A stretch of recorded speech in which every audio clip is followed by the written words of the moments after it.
جیسے ہی اللہ کا حکم آیا موسیٰ علیہ السلام کی ماں نے اس حکم پہ فوراً عمل کیا۔ ان سے کہا گیا کہ وہ موسیٰ علیہ السلام کے لیے ایک ٹوکری بنائیں۔ انہوں نے موسیٰ علیہ السلام کو دودھ پلایا، پھر انہیں اس ٹوکری میں رکھا اور اس کے بعد وہ دریائے نیل کے کنارے پہ گئیں اور اس ٹوکری کو پانی میں ڈال دیا۔ ان کا دل جو کتنا رحم دل تھا اپنے بچے کے لیے، بہت غم میں تھا جب انہوں نے اپنے بچے کو دریائے نیل میں ڈالا۔ لیکن انہیں ایک بات کا پتہ تھا کہ اللہ تعالیٰ ان سے بھی زیادہ رحم دل ہیں موسیٰ علیہ السلام کے لیے، اور وہ یہ بھی جانتی تھیں کہ اللہ تعالیٰ موسیٰ علیہ السلام کو ان سے زیادہ محبت کرتے ہیں، کیونکہ اللہ تعالیٰ ان کا بھی رب ہے اور دریائے نیل کا بھی رب ہے۔ جیسی اس ٹوکری نے دریائے نیل کے پانی کو چھوا، اللہ تعالیٰ نے نیل کی لہروں کو حکم دیا کہ وہ آرام سے ہو جائیں اور آہستہ آہستہ اس ٹوکری کو ایک جگہ لے کے جائیں، کیونکہ جو بچہ اس ٹوکری میں ہے وہ ایک دن ایک نبی بنے گا۔ موسیٰ علیہ السلام کی ماں نے اپنی بیٹی سے کہا کہ وہ اس ٹوکری پہ نظر رکھے اور انہیں اس کی خبر دے۔ ان کی بیٹی پورے راستے اس ٹوکری کا پیچھا کرتی رہی اور اس نے دیکھا کہ وہ ٹوکری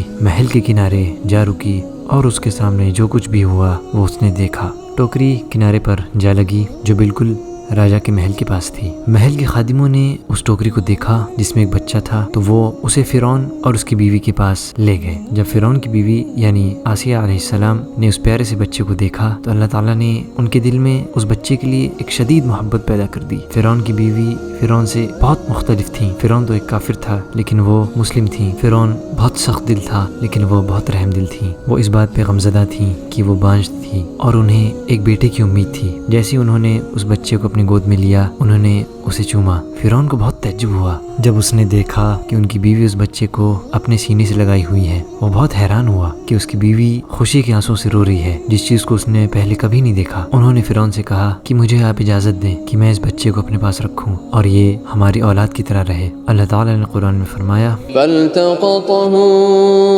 آلُ فِرْعَوْنَ لِيَكُونَ لَهُمْ عَدُوًّا وَحَزَنًا إِنَّ فِرْعَوْنَ وَهَامَانَ وَجُنُودَهُمَا كَانُوا خَاطِئِينَ وَقَالَتِ امْرَأَةُ فِرْعَوْنَ قُرَّةُ عَيْنٍ لِّي وَلَكَ لَا تَقْتُلُوهُ عَسَىٰ أَن يَنفَعَنَا أَوْ نَتَّخِذَهُ وَلَدًا وَهُمْ لَا يَشْعُرُونَ۔ آسیہ علیہ السلام نے کچھ دودھ پلانے والی دائیوں کو حکم دیا کہ وہ موسیٰ علیہ السلام کو دودھ پلائیں، لیکن وہ کسی کا دودھ نہیں پی رہے تھے۔ تو آسیہ علیہ السلام بہت پریشان ہوئی اور انہوں نے اور دائیوں کو بلایا۔ موسیٰ علیہ السلام کی بہن بھی پریشان تھی کیونکہ ان کا چھوٹا بھائی بہت دیر سے بنا دودھ کے تھا۔ انہوں نے رانی کی پریشانی کو دیکھا اور ان سے کہا کہ وہ جانتی ہے ایک ایسی عورت کو جو اس بچے کو دودھ پلا سکتی ہے۔ انہوں نے موسیٰ علیہ السلام کی بہن سے پوچھا کہ آخر وہ اس ٹوکری کا پیچھا کیوں کر رہی تھی؟ تو اس نے جواب دیا کہ وہ بس ایسے ہی پیچھا کر رہی تھی۔ ان لوگوں کو اس کا جواب ٹھیک ٹھاک لگا تو انہوں نے اس پہ یقین کیا۔ انہوں نے اسے حکم دیا کہ وہ جلدی جائے اور اس عورت کو بلا کے لائے جس کے بارے میں وہ بات کر رہی ہے۔ ان کی ماں ایک بہت ہی بھاری دل سے اپنے بچے کی خبر کا انتظار کر رہی تھی اور تبھی ان کی بیٹی ایک اچھی خبر لے کر آئی۔ ان کا دل خوشی سے بھر گیا اور بنا دیر کیے ہوئے وہ محل پہنچ گئیں۔ جیسے ہی وہ بچہ ان کے سینے سے لگا وہ فوراً دودھ پینے لگا۔ فرعون کو بہت حیرانی ہوئی اور اس نے پوچھا تم کون ہو؟ اس بچے نے تو ہر دائی کا انکار کر دیا سوائے تم کو۔ اگر یہاں پر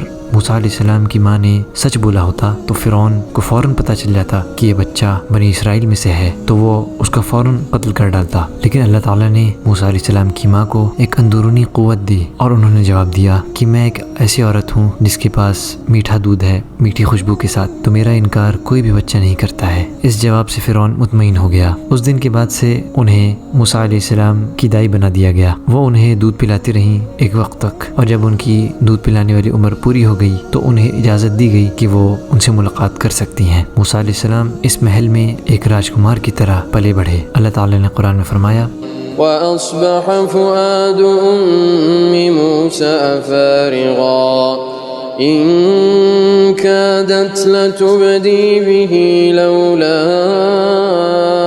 أَن رَّبَطْنَا عَلَىٰ قَلْبِهَا إِن كَادَتْ لَتُبْدِي بِهِ لَوْلَا أَن رَّبَطْنَا عَلَىٰ قَلْبِهَا لِتَكُونَ مِنَ الْمُؤْمِنِينَ